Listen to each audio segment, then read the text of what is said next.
上有股异味。嘘，你疯了吗？说这样的疯话，你还想让大王看上你？那假如有人问起，姐姐该如何应对？就说什么都没闻到。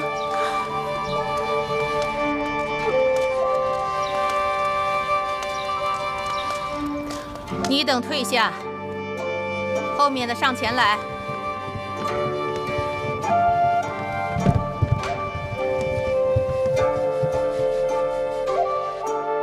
拜见大王。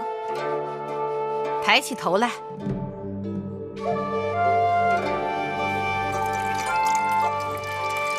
你。小女子尚蓉儿，拜见大王。何故离寡人那么远啊？大王神武，小女子敬服。上前来。再上前来。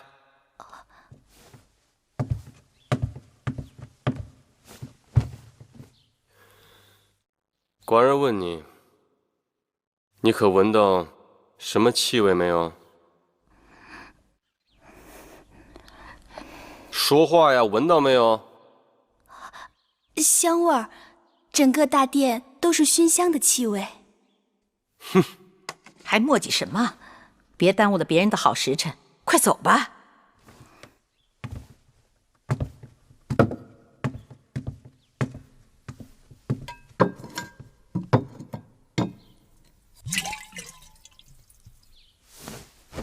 你。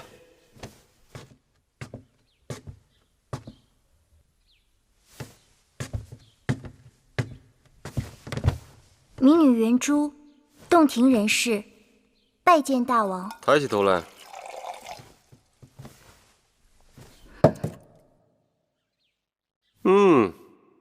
长得果然不错。你老实的告诉寡人，你闻到了寡人身上什么气味没有？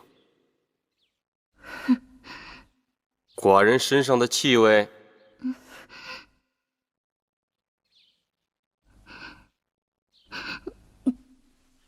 你说没有，那你为何憋着气，连话都不敢讲？下去。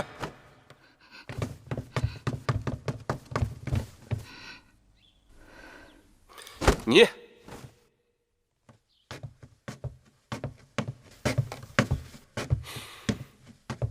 小女郑秀，拜见大王。告诉寡人，你闻到了什么气味没有？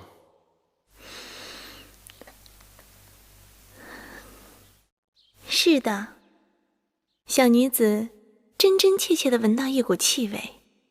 闻到了什么气味？一种特殊的气味。特殊？一种大王身上独有的气宇轩昂、动人心魄的气味，一种让天下男人都黯然失色的气味。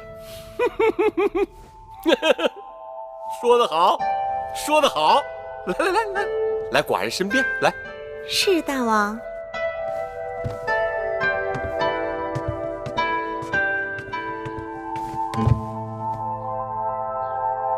听你刚才那般讲，你是喜欢这个气味了？闻到这股气味，小女子情不能已。你当真喜欢吗？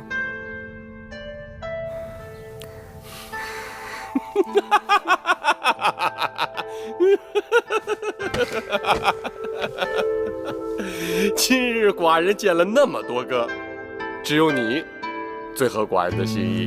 来，寡人赐你杯酒喝。谢大王。来。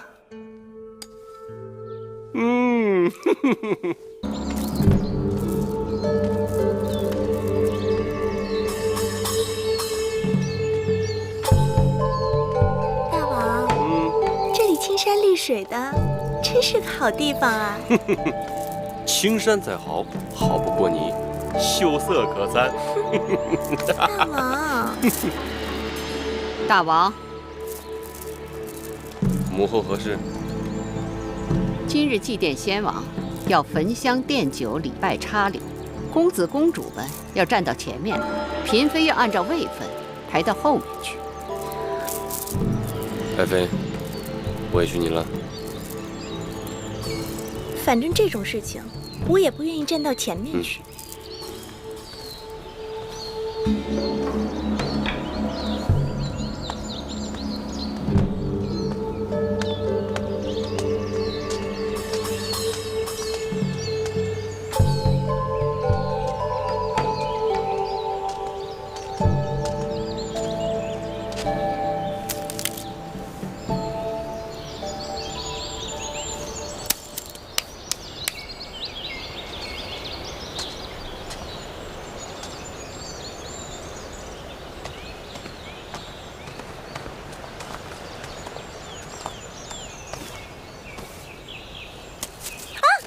夫人怎么了？啊，轻点手都红了。你怎么了？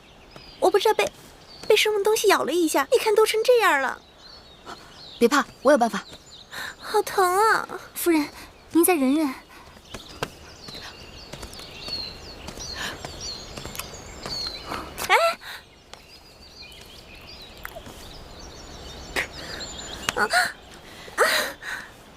这是大蝎子草，蝎子咬人比蝎子还厉害的一种草。当年我娘亲就是被这种草给害苦了。你娘亲也是宫里人呢？我娘亲是相妃，早就过世了。你也是公主？怎么穿成这样？在这种鬼地方？父王过世后，魏后罚我和弟弟在这里给父王守灵。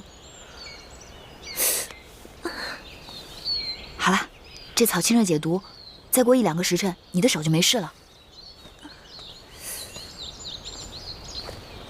谢谢妹妹古道热肠，来日郑秀有机会，必会投桃报李。不用放在心上。大王祭礼，拜！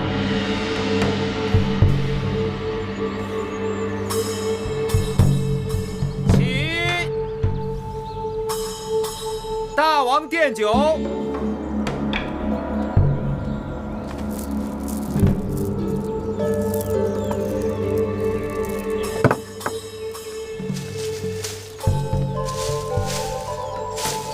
月妹妹，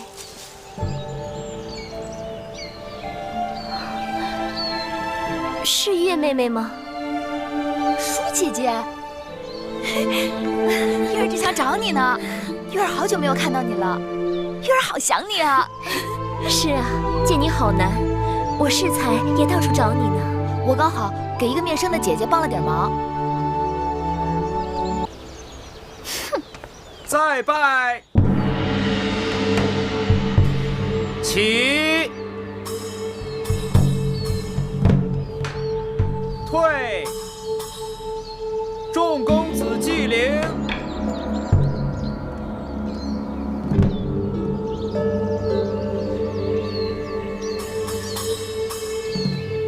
祭奠已经开始了，舒儿哪儿去了？再拜。母后，婴儿适才看到有人硬把舒妹妹给叫走了。何人这样无礼，耽误了祭奠时辰？先王是要怪罪的。母后说的甚是，那人啊，本来就不曾受过教化，不知礼义廉耻。但婴儿最担心的是，万一他带坏了舒妹妹。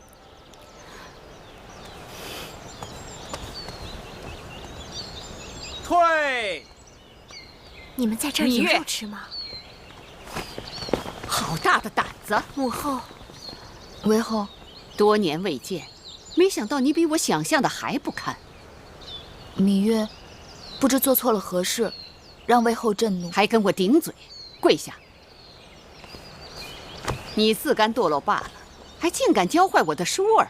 母后，此话从何说起？你可知今日来先王陵园做什么？时辰是已经算好了的，祭奠已经开始。你不在先王那儿尽孝，反而跑到这儿来跟芈月混在一起。舒儿忽略了时辰，是舒儿的不是，求母后不要责怪月儿。近粮者会，近鱼者吃。若不是这个丫头，你何尝这样不知轻重？母后，我拜见魏后。月公主若是有何差池，都是奴婢的过错，望为后恕罪。我跟公主们说话，什么时候一个奴婢可以随便过来插嘴？贵贱有别，公主是贵重人，即便是出了过错，责罚也该由奴婢承担。来人，在。把这无礼的奴婢拉下去，打20杖。是。月儿，放开姑姑！月姑姑，放开姑姑！月姑姑，月为后，魁姑是奉先王之命来照顾弟弟和我的，一向循规蹈矩，这么多年没有功劳也有苦劳。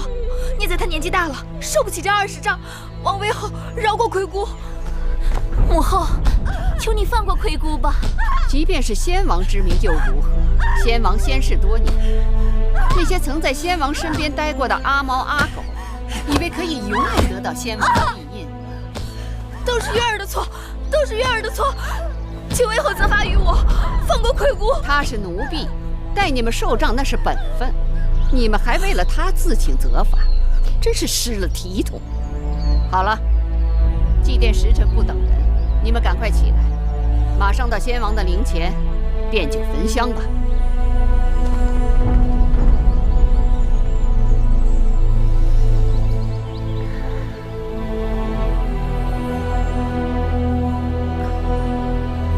姑姑，月儿，姑姑，你怎么样？姑姑，你还疼吗？放心吧，这20杖击杖之伤不会要了我的命。都怪我不好，连累姑姑挨打。傻孩子，这跟你有何干系？不管有没有理由，他都会给这个下马威，这叫杀威棒。我恨他。不，月儿，咱们现在要做的呀，不是恨，是忍。忍到几时？忍到我们回宫。那个女人，姑姑心里清楚，你娘亲和举姬都死在她的手里，她巴不得你们在这儿自生自灭。你们一定要抓住机会，让宗室朝臣们留意到你们还活着。只要能回宫，在宫里熬上几年，等蓉儿分封了，我们就能平平安安的跟他到封地去了。月儿明白了，为了蓉儿，为了我们大家，我一定忍。大王到！拜见大王。臣妾拜见大王。爱妃免礼，你可知道寡人有多想你？拜见大王。大王累了一天了，臣妾备了点薄酒，给大王解解乏。爱妃不忙。爱妃，你可知道？下去，下去。是。爱妃，自从上次你跟寡人游戏，捉住了寡人，即便是在朝堂之上，只要寡人想起了你，那都是心惊摇曳，难以自持。今夜换寡人来捉你如何？哎呀，大王，大王，你先别急，臣妾有些事情想问问你。快问，快问。臣妾问大王，你对芈月和她弟弟今后有何打算？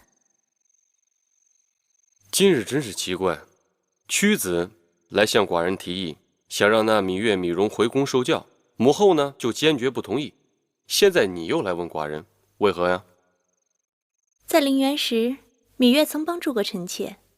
哦，臣妾觉得这件事情，母后就是太过于小气。听说芈月和她弟弟在陵园已经守了6、7年，就算是给先王守陵3年，这时间也够长的了吧？如果大王的骨肉手足长期流落在外，不受6艺之教，太失体统，传出去岂不成为世人的笑柄？爱妃所言极是，那就依爱妃的意思，让他们回来。大王这是答应了。答应了，答应了。大王重情重义，臣妾真是佩服得五体投地。等一会儿寡人捉到了你，自然会让你佩服的五体投地。来来来，给寡人蒙上。大王，你来抓我呀！哎，大王，我在这儿呢。大王，你快来呀！哎，哎，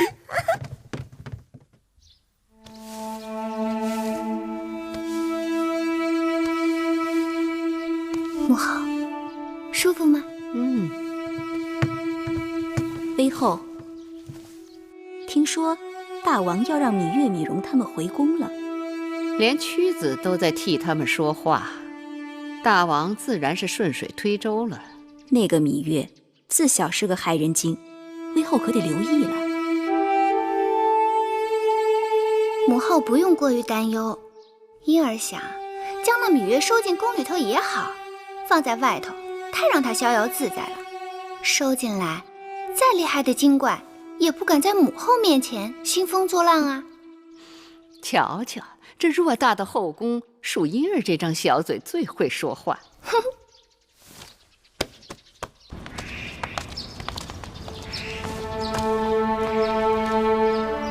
拜见为后。起来吧。大王有令，让你等回宫。芈容由魁宫侍候入住云梦台，芈月进高堂台给舒公主作伴。我思量你虽然不通琴棋书画，但粗活应当不错。以后记着，日日把这大殿的台阶给我清洗干净，然后拔草扫院子。再有功夫，就要悉心照顾舒公主的起居，也算是物尽其用。戴瑁，好好训导她，让她懂点规矩。是。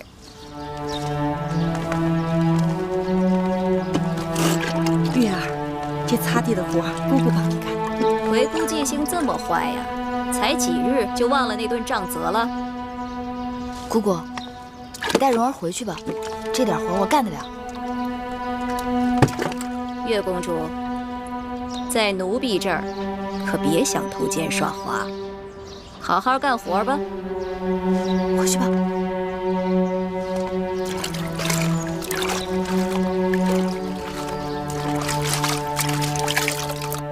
微后，舒公主带这只金簪如何？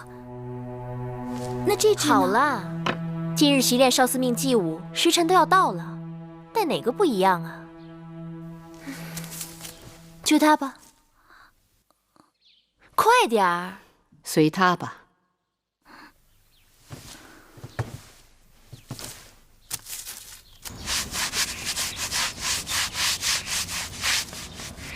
月儿，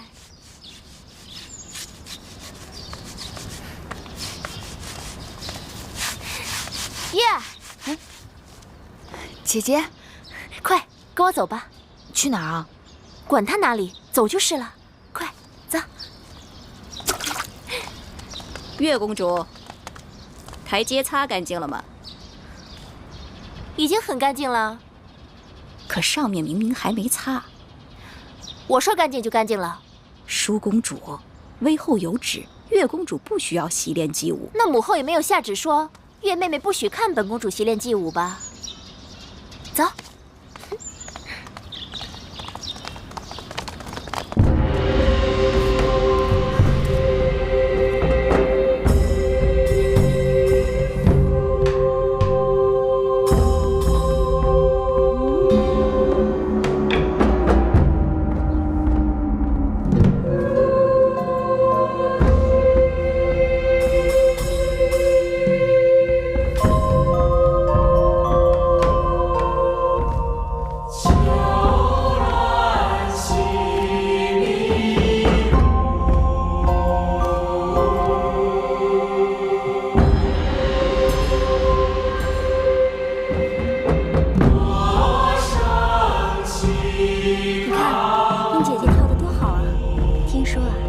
姐姐已经苦练好些日子了。4个月后，大王宫中祭祀大典，要选得当之人献祭，她是志在必得呢。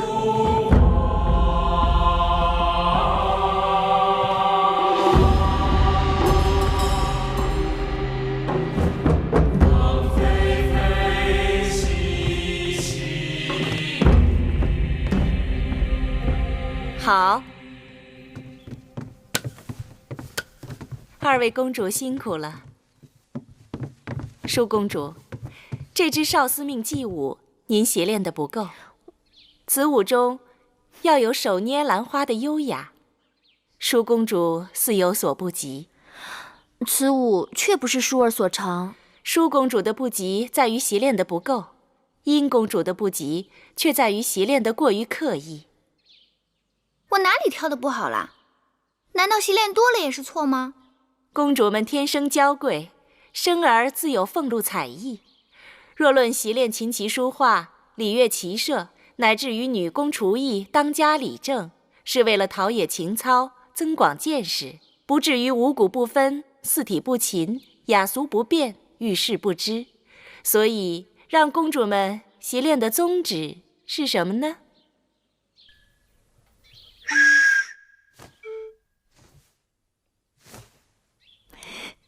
伊儿，他知道。他知道什么呀？诗书都没读过几句。你说。我想，既然让公主们练习琴棋书画，只是为了陶冶情操、增广见识，那宗旨便在于广，而不在于精了。月公主所言极是。若论厨艺，无不如庖丁；若论女工，无不如缝人；若论歌舞，更是怎么也经不过那些方士的歌舞伎们。但是学了这些，我们可以鉴赏，可以评点。殷公主，您过于醉心这些墨道，未免买椟还珠。正声魏乐，原也不是君子所好。哼，巧言令色，什么女士啊，根本就是个马屁精，只会奉承嫡公主。淑公主做什么都是楷模，淑公主跳得不好，也自会得其精髓。我明明比她好过很多，却成了买椟还珠了。公主，仔细脚下。贱婢，为何把本公主引到坑里？婢子并没有。还敢多嘴！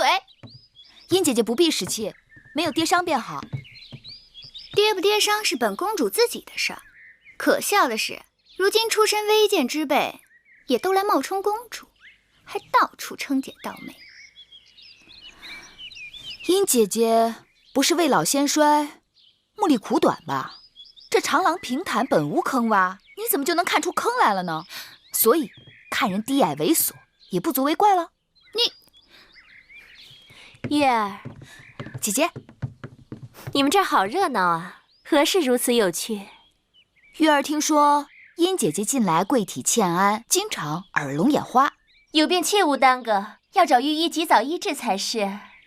月儿，杨凌台那边好热闹，陪我过去看看吧。看什么？你竟不知，今日判宫大比，武比在郊外，文比就在杨凌台呀。有文比，还有武比，甚好。鱼我所欲也，熊掌亦我所欲也。算了吧，这会儿要去郊外，太阳都要偏西了，还看什么武比呀？陪我去杨凌台吧，走吧。走。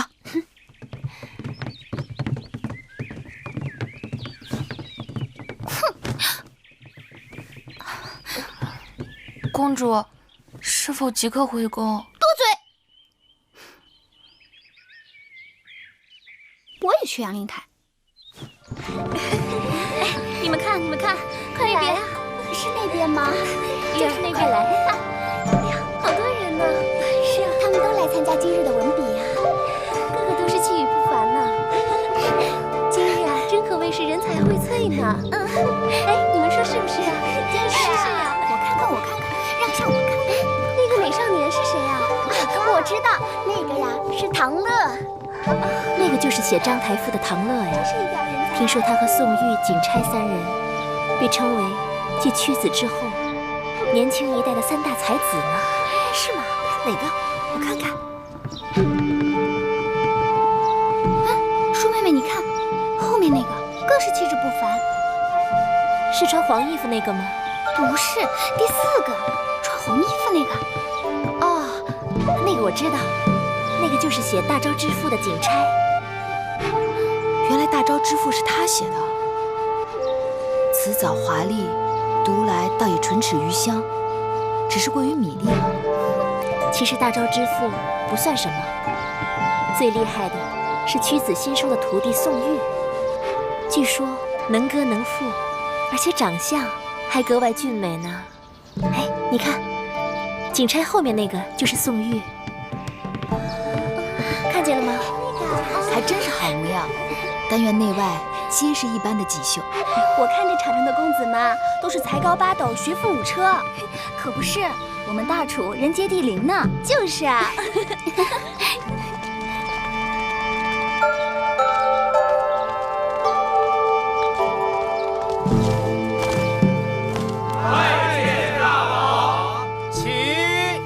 这些世子们倒也一个个都玉树临风的。爱妃春心动淫。大王，你拿臣妾打趣。知好色而慕少爱，男女皆是无分彼此。更何况是食色性也，爱妃无需害羞。大王真坏。男后是后宫楷模，理应非礼勿视，非礼勿言。母后教训的是，但臣妾是为宫中的那些公主们做打算呢。此话怎讲？宫中的公主们大多已行家姬之礼，故见君子云胡不喜。只是不知道这里面哪一位才是舒妹妹的君子啊？舒儿的君子怎会在这群人里？舒儿是嫡公主，将来必要嫁给一个国君的。听说这次5国使臣都要到郢都来，就是要跟我们楚国联姻的。大王，今日比文第1场，公子歇对公子乐，题目：不学诗，无以言。刚刚出场的那个世子是谁呀？可是东向而立之人。正是。那是当今才俊黄歇，太子的伴读，众世子中的佼佼者。孔子作诗300，分风雅颂3部，其中国风160篇，是学习各国语言和风俗的起步。行走列国，若是语言不通，以国风诗篇交流，已成常例。所以说，不学诗，无以言，便是如此。公子乐所言甚是，只是黄歇有一事不明。既然国风是诗中重中之重，为何列国习诗都先习颂？黄公子越是这个谈论不错呀。对呀。习诗之所以先习颂，颂乃宗庙之礼。习颂之时，习礼仪，通音乐，做人以礼行天下。然后再是学雅，通晓周天子历代之功业，而知王朝兴废。更要紧的是，雅言是周成所用的语言，也是列国通用的官方语言。此后再学列国之风俗和语言，这便是习国风了。这样便可以点及面，一通百通。今日要论清新俊逸，品貌非凡，非他莫属。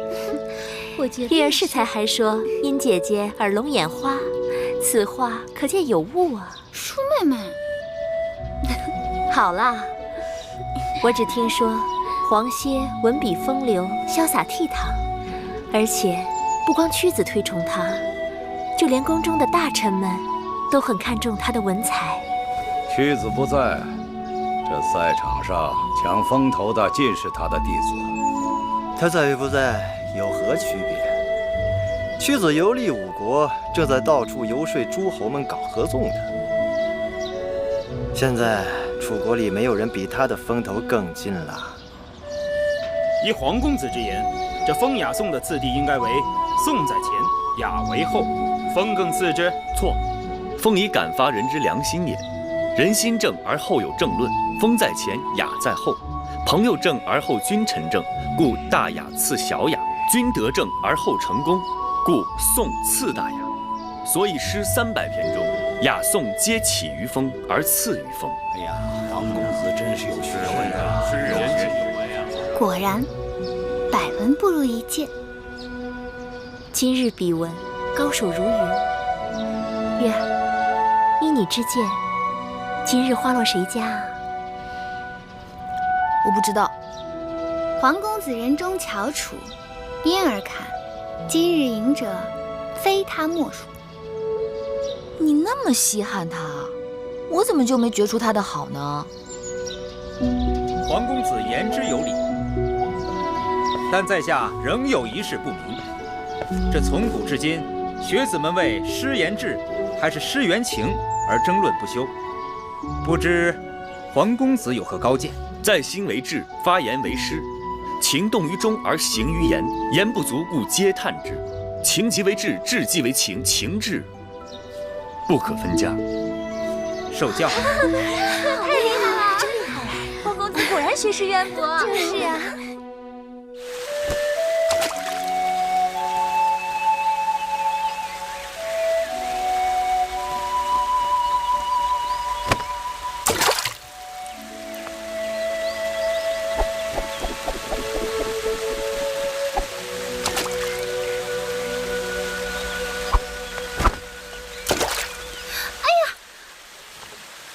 小人孟浪多有得罪，不知公子正在洗脸软鞭，迷因打扰了。本公主刚刚在这丢了个香囊，你可否看到？鄙人正打算离去，未见到公主的香囊。公子面熟，敢问姓名？在下太子伴读黄歇。啊，原来是公子歇。前日判公文笔，你一举夺魁，据说那些什么宋玉、景钗、唐乐都输得心服口服呢。总算不负屈夫子教诲。只是不负屈夫子吗？还有大王的主望。除了大王呢？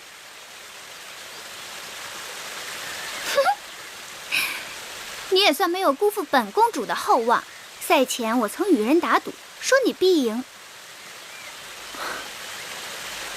承蒙公主教诲。殷公主，殷公主，公主让婢子好找啊！我又没聋，叫活似的喊我做什么？本公主的香囊丢了，你快去别处寻寻。是这个吗？公主，您不是一直让婢子帮您拿着吗？黄歇先告辞了。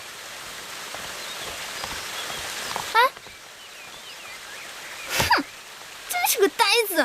公主，您是在训斥灵儿吗？你也配。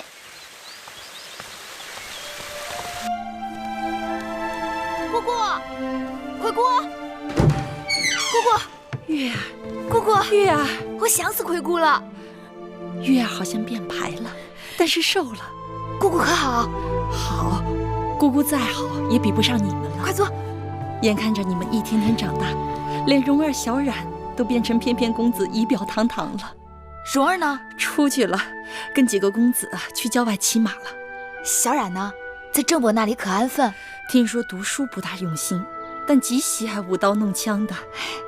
男孩嘛，喜欢刀剑也是情理之中，让魁姑操心了。啊，这是我偷空做的一些针线，拿去给郑伯，到集市里多少能换些银两，补贴家用。魁姑，你看看。你在威后那儿受尽苛责刁难，还要想办法接济两个弟弟。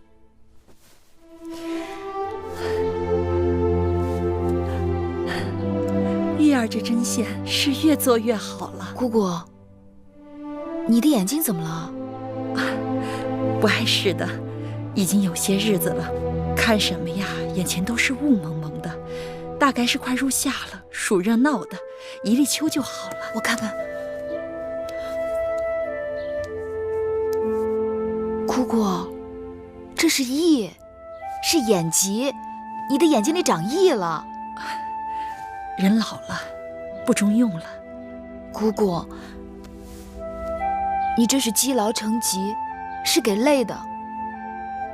宫里常年克扣陵园的钱粮用度，若不是姑姑，爷爷苦熬做针线出售，我和我的两个弟弟早就被冻死饿死了。不必如此惊慌，姑姑的眼睛自己心里有数，不熬到你和两个弟弟长大成人，是不会瞎的。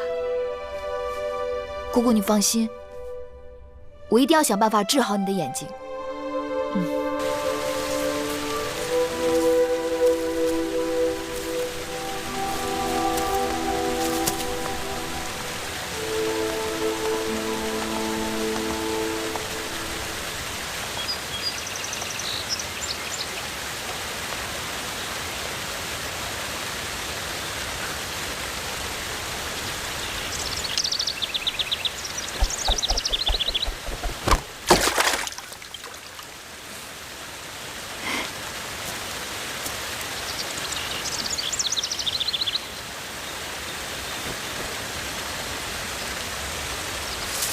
几日不见，公子用鞭炮时的技艺又有所精进。精进什么呀？跟师傅比，只有惭愧。急什么？总有一日徒儿会超过师傅。哎，你看这鞭如何？我看这手艺，像是宫中最好的工匠所为。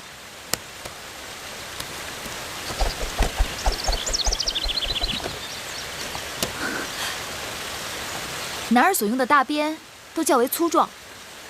这条鞭子看起来似乎略轻巧了些。轻巧了吗？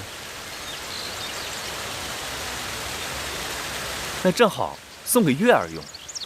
月儿挥鞭如流星闪过，此鞭就叫流星鞭吧。男子持鞭也有大小长短之分，大的强悍，小的轻便。公子这支鞭做随身之物也很好啊。那这样吧，月儿替我先存放几日，如何？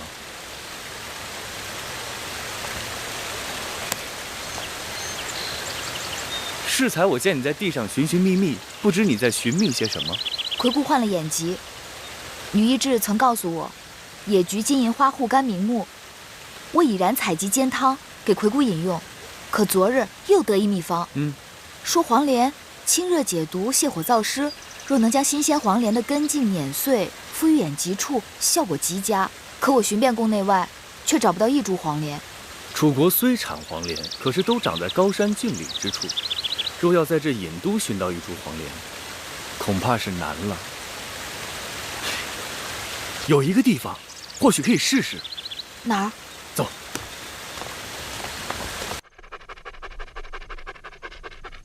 你老牵着他干什么呀？带宝官出去溜溜，别老戳在我眼前。是。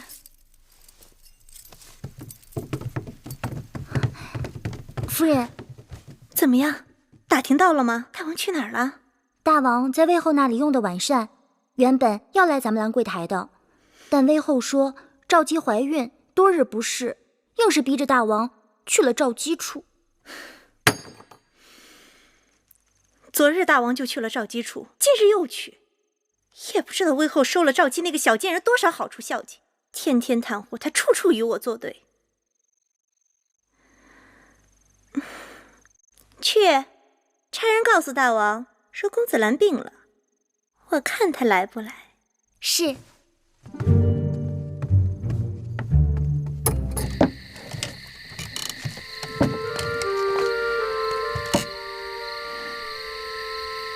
你真以为这有黄连？大王宠信郑袖，前不久让人出去搜集了许多隐都很少见的花草，都移种在这里，据说不乏药材，咱们可以试试。去看看。走。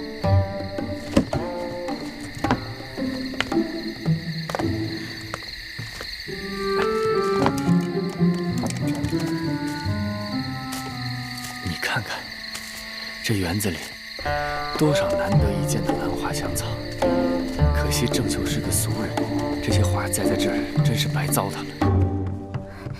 夫人，魏后来了。怎么搞的？大王没来，他却来了。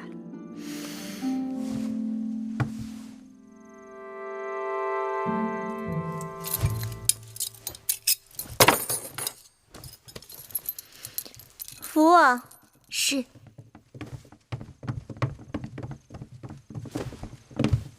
拜见魏后。拜见魏后。我听说公子兰病了，难道南后也病了？南后连日照顾公子，衣不解带，目不交结，心力交瘁。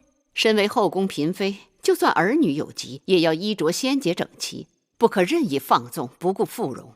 母后教训的是，前几日母后教训臣妾，让臣妾动不轻狂，笑不露齿，衣着简朴。臣妾就是按照母后的意思做的。我说的是这意思吗？大王到，拜见大王。母后，大王，紫兰病了，臣妾只顾悉心照顾孩子，蓬头垢面，实在有损嫔妃的身份，请大王恕罪。爱妃，快请起。大王，看着爱妃如此辛苦，寡人很是心痛。是谁说爱妃有罪啊？何罪之有？母后正在教训臣妾，是臣妾的不对。后宫佳丽众多，大王这等疼法，只怕是疼不过来吧？母后教训的对。本来听说大王要在召姬处留宿，让大王这样匆匆赶来，臣妾的罪过就更大了。紫兰到底病得如何？刚才让太医看过，紫兰体弱容易积食，需要时时小心照料。带寡人看看去。大王请跟我来。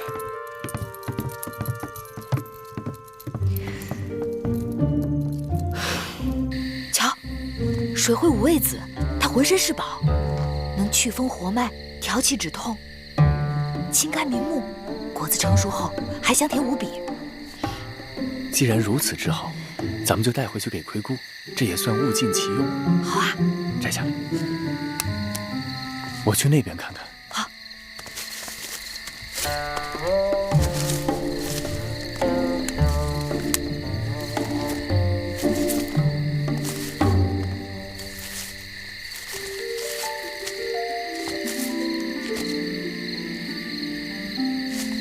玉儿，快来！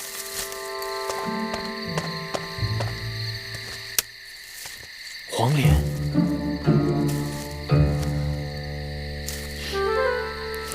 这叫梨，也叫野灰菜，可以做汤，可以烹菜。尽管它的叶子和黄连极为相像，但味道却是很鲜美的。玉儿知道的真多。也许今日咱们白来了。再找找。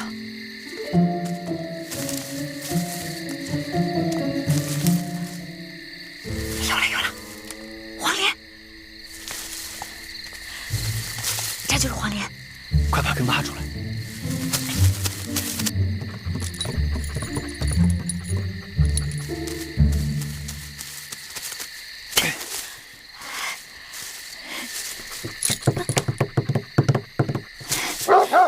什么人？侍卫，来人呐！快走，快跑！我有人命，他一刀，不是难事儿。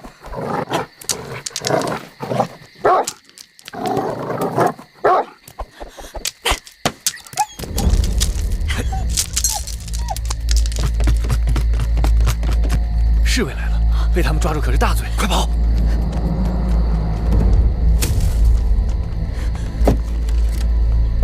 小心点，小心！站住！快走！你承认敢擅闯兰桂台？在下太子伴读黄歇。带走！大胆黄歇，你身为太子的伴读，竟然做出这种偷鸡摸狗的事情。你若真的偷鸡摸狗也好，为何把园子搞得一塌糊涂？我倒想听听你的理由。是黄歇做的，就是黄歇做的，没有理由。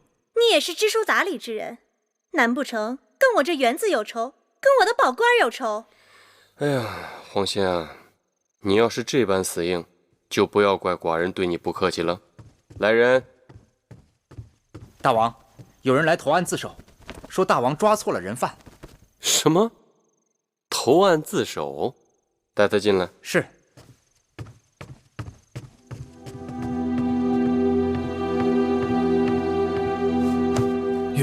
你来做什么？今晚发生的一切，都是芈月所为。望大王威后、南后，责罚芈月，不要错怪皇公子。不要听芈月胡说，此事是皇歇一人所为，与芈月无关。狗是我打的，花草是我采烂的，你是一边看热闹的。侍卫抓住的是我，谁看见你做了？好了，我心里有数了。皇公子是出了名的谦谦君子，将这糟蹋花草、打狗之事由他一人承揽，说什么我都不信。芈月向来刁蛮无理，这倒是像他的做派。这件事情既然已经有人招供，也算是有了眉目。至于怎么处置，芈月是罪魁祸首，从陵园回宫才多少时日，就将后宫搅得鸡犬不宁。大王要以一警百，严惩不贷，以免他带坏了后宫的公子公主们。至于那黄歇受人蛊惑，不懂礼法，也该给他点教训。母后所言极是。大王，敢问大王，这兰柜台是何人的寝宫啊？爱妃，你是说笑呢？这兰柜台自然是爱妃你的寝宫啊。那大王为什么不问问臣妾，该如何处置闯入自己寝宫的人呢？好，那我倒要问问，你想要如何处罚这闯入你寝宫的人呢？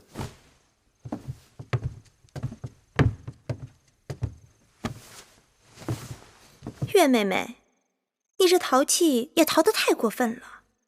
我与你打赌，说你能不能神不知鬼不觉地闯入我的后花园摘我花草。我说不信，你不仅动真格的，还找来黄公子做帮手。然后你闯了这么大的祸，看我怎么罚你。芈月任性不懂事，任凭南后姐姐打骂。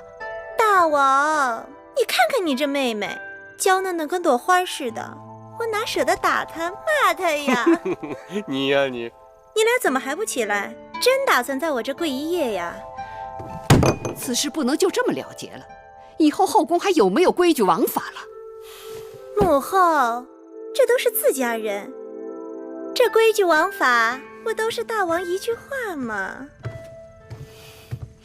大王，你得给臣妾做主，我要芈月和黄公子给我的宝官赔不是。好，那个芈月、黄歇，一会儿给宝官赔不是。大王，这园子是爱妃的，宝官也是爱妃的，您说这事儿该如何了啊？这个园子是爱妃的园子，宝官也是爱妃的宝官，这件事情自然是爱妃说怎么了，那就怎么了了。谢大王。不成体统。外面天黑路滑，请母后慢走。哎呀，你这个蜜罐子！你们俩还杵在这儿干什么？还不赶紧下去？谢大王。谢大王。谢谢大王。那我倒要看看，你要怎么谢我呢？等我。你怎么又回来了？你怎么没出去啊？站住！你俩与我说实话，这黑灯瞎火的，到我的园子里究竟干什么来了？芈月有一至亲病了，需要一味草药，正巧这草药长在了南后的园子里。哼，又是草药！你芈月真当自己是扁鹊在世呢？南后宽宏大量，我才不宽宏大量呢！我只是做了自己想做的事情。幸亏我的宝官生得不重，否则你们……谢南后。谢南后，你俩给我记住了，今日之后，你们可是欠着我的，自求多福吧。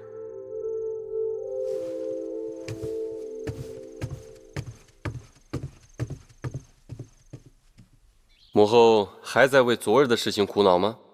区区小事就不要再生气了。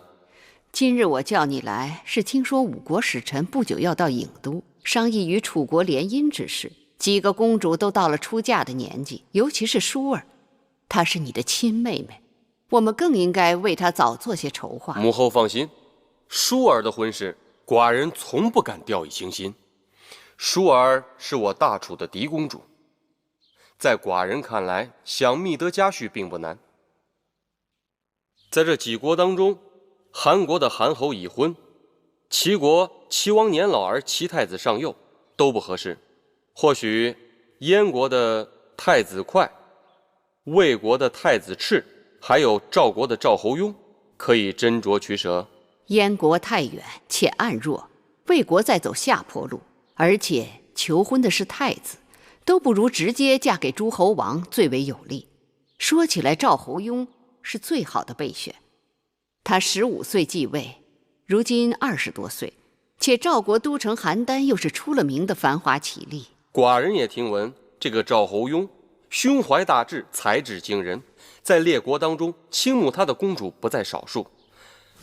当然，他们要想与舒儿比，那就是烛火之光与日月争辉了。再者说，列国之中，我楚国最强。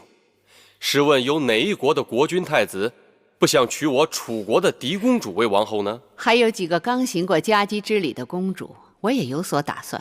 愿闻其详。公主芈英乖巧伶俐，平日在宫中对我也是恭敬顺从，或许可以嫁给魏太子赤、燕太子哙。母后所言在理。那其他几个公主呢？寡人记得有个公主叫芈京，哦，还有昨晚闯祸的那个芈月。晴儿，去外面把月儿给我叫进来。是。月儿，快来。你看，为何你绣的香草呼之欲出，能引来蝴蝶？可是我绣的花儿垂头丧气，愁苦不堪，气死人了。天下哪有长在丝绢上的花朵？若想绣花，先与花作伴。舒姐姐该多在园子里走走，心里沾上了花草的灵气，绣在丝绢上又有何难处？可是母后最不喜欢我出去了，哪像你10条绳子都拘不住你。哎，昨日晚上我去你房中找你，你房中无人，偷偷溜到哪儿去了？自然不会告诉你。不告诉我算了。让你不告诉我，让你不告诉我，快告诉我，告诉我，快了你了！去哪儿了？去哪儿了？就是公主。舒公主，刚才我从魏后的屋前经过，听到魏后在和大王商议公主们的婚事。说了什么？说是列国的使者们马上要到郢都来，向公主们提亲。哦，还有呢？还说了有一个叫什么强秦，是秦国。哦，那就是秦国吧。据说秦军嬴驷的王后都过世1年了，一直未纳新宠，所以也有可能来求婚。有人与我提起过秦国，说那里的人粗蛮彪悍，一个个茹毛饮血，可怕极了。哦，还有西北的烈风，绝对不是我们楚国女子能忍受得了的。我听到的秦国可不是这样的。我听说秦人个个身形魁梧高大，英勇善战。那你嫁到秦国去好啦。那说不定将来我们俩一块儿嫁过去了。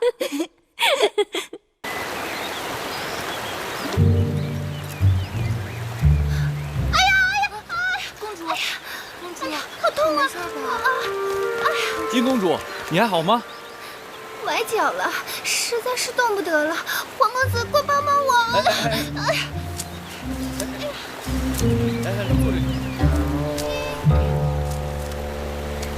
你的脚无大碍吧？还是伤自己，动不得了。哎，殷公主。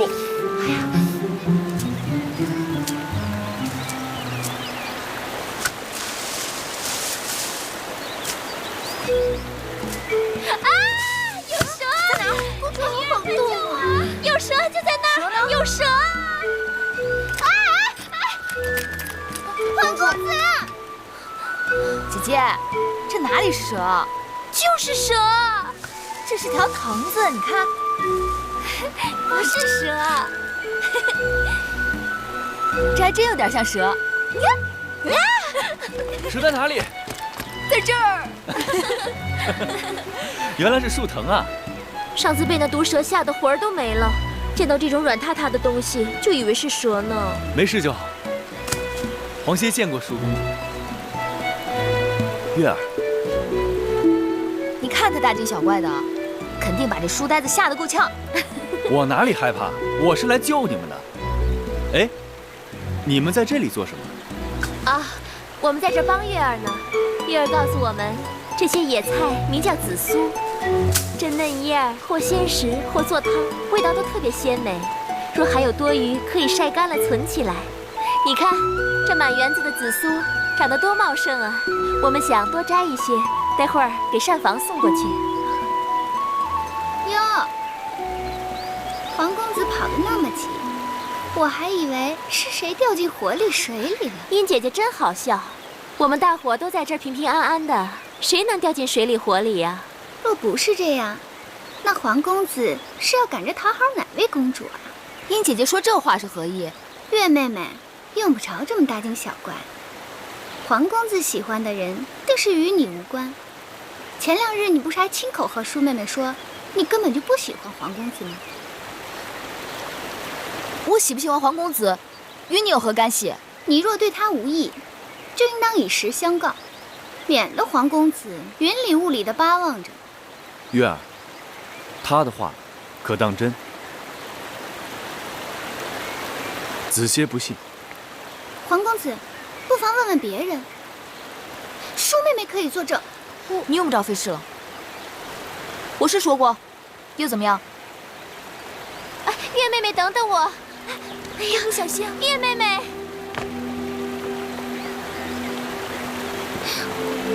黄公子恕罪，燕儿对人一贯以诚相待，不愿黄公子被他人蒙骗，却浑然不知，所以只得实情相告。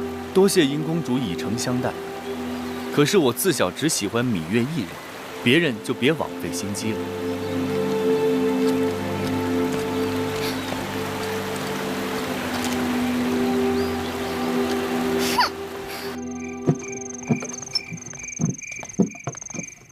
晋上何德何能，让仁兄如此厚爱呀？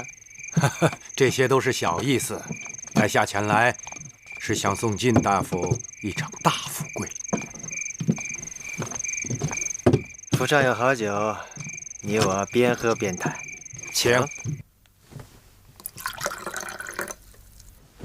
来，请。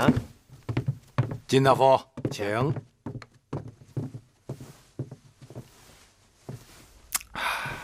晋大夫府中处处清雅，低调内敛，与楚国其他府地的奢华张扬相比，显得清雅不凡。嗨，公子您说笑了。晋上虽然也出自芈姓，但远不如昭景区3族。哦，怎会如此？我在秦国就听说晋大夫是楚国难得的人才，怎么会玉璧蒙尘呢？唉，生不逢时啊。朝堂之上，唯有屈原等人蛊惑大王，大王又格外信任屈原，言听计从。惭愧呀！即便如此，在下以为大夫之才如锥在囊中，只缺一个机会而已。不知这个机会何时能来？机会就在眼前，但要靠大夫自取。哦，愿闻其详。我秦国一心要与楚国交好，但你们大王因屈子等人劝诱，犹豫不决。如果大夫能成全此事，那今后满朝文武，谁人不对你刮目相看呢？当然了，嫩猪出土要靠春雨相助。听说那南后宠冠后宫，又一向与晋大夫交好，何不让他帮个忙啊？听公子及一席话，茅塞顿开。多谢提点。来，请。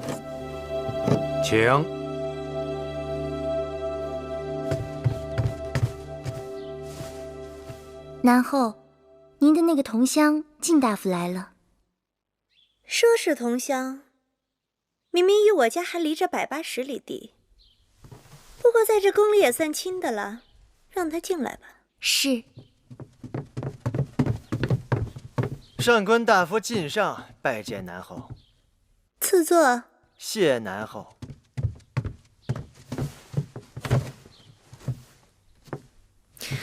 有些日子没见靳大夫了，不知最近在忙于何事？郢都之会，列国即将到来，朝堂上下个个忙得目不交接，微后更是不会让微臣有片刻的闲暇。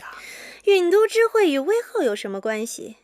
列国争相与我大楚结亲联盟，淑公主是微后的掌上明珠，已到了出嫁的年纪，微后自然让微臣特别的留意。这提亲者中，可有微后中意的人选？淑公主蕙质兰心，冰雪聪明，在诸国公主中声名显赫，慕名而来者如过江之鲫。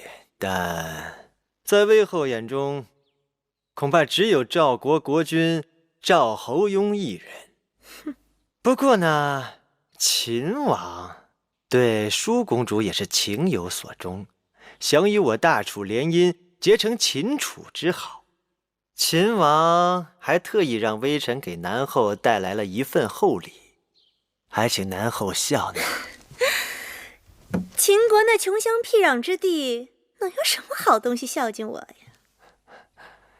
呈上来。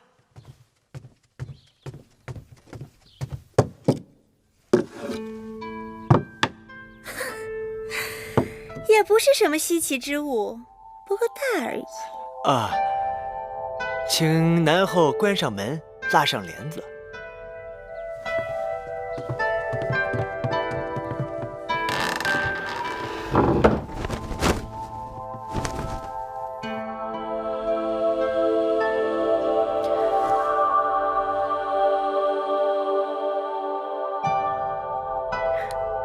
这究竟是何物？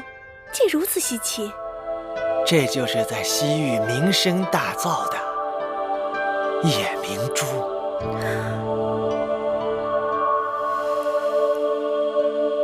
大王到！大王，你可算是来了。怎么，爱妃才1日不见寡人，就急不可耐了？大王1日不来，这殿中少了王者的气息，臣妾是坐立不安的。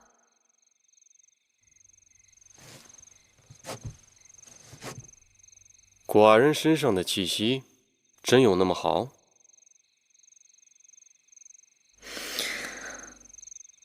臣妾只要闻到大王身上的味道，便难以把持。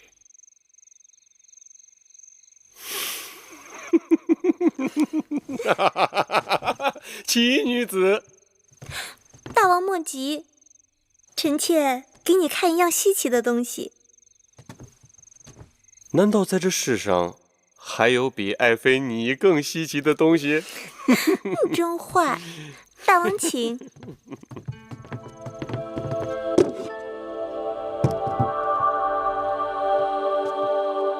这是秦国献上的西域珍宝夜明珠。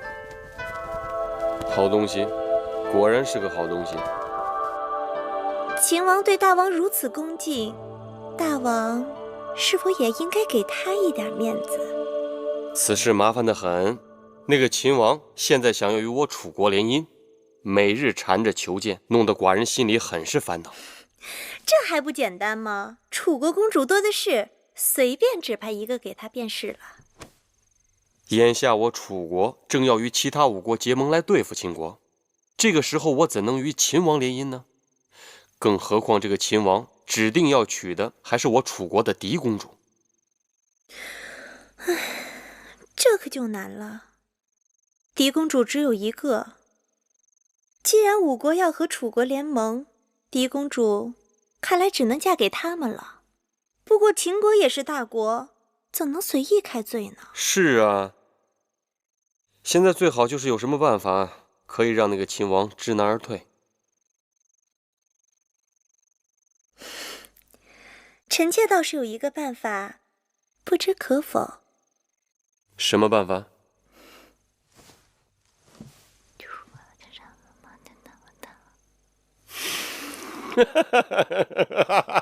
果然是个好办法，你不愧是寡人的锦绣智囊。